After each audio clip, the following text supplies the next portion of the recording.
Today is Friday, December 2nd. I'm Pastor Anthony, and this is Wilderness Wanderings.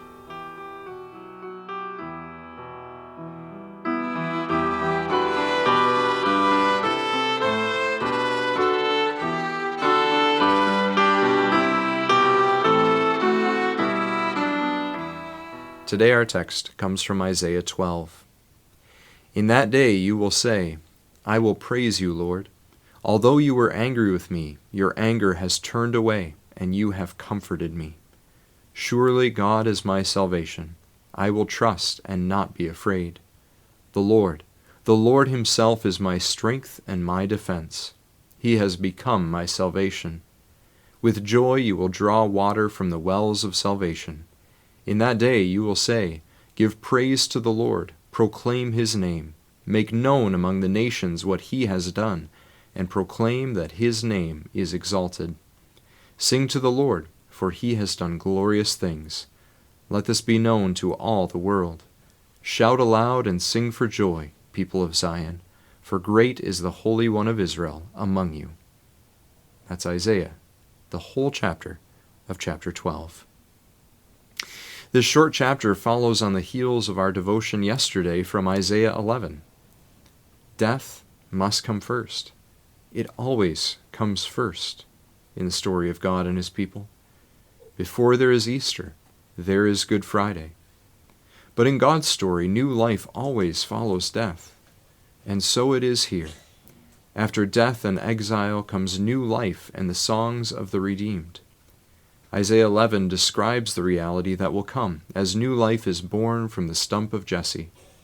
Isaiah 12 describes the response of the redeemed to the new life that they have been given. Anger turns to comfort, fear turns to trust, weakness becomes strength in the Lord, and the thirsty drink afresh from the well of salvation. Once again, God's people are reminded that their God is among them, and that he is the one who gives the things that really matter in our lives, the things that we cannot get for ourselves. Because how hard it is to see hope in the pit of despair. How hard it is to find comfort in the throes of fear. And who can sing a song of joy in the dark valleys of death?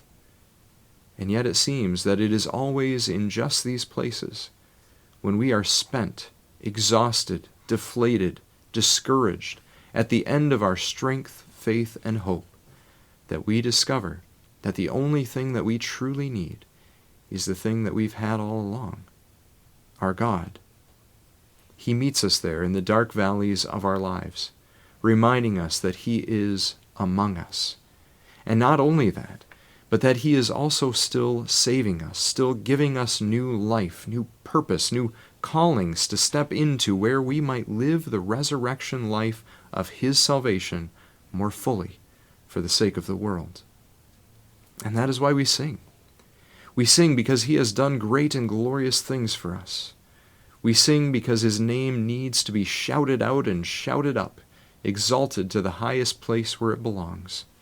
We sing because all the world needs to hear, not just our apologetics and our teachings, but also our songs of salvation.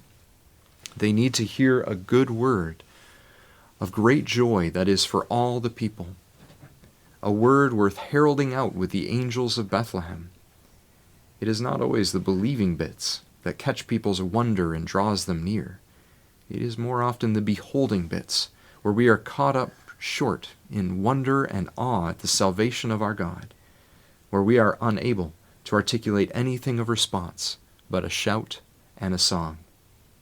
It's in moments like this, moments drawn from Matthew's Gospel. Listen in. Behold, the virgin shall be with child.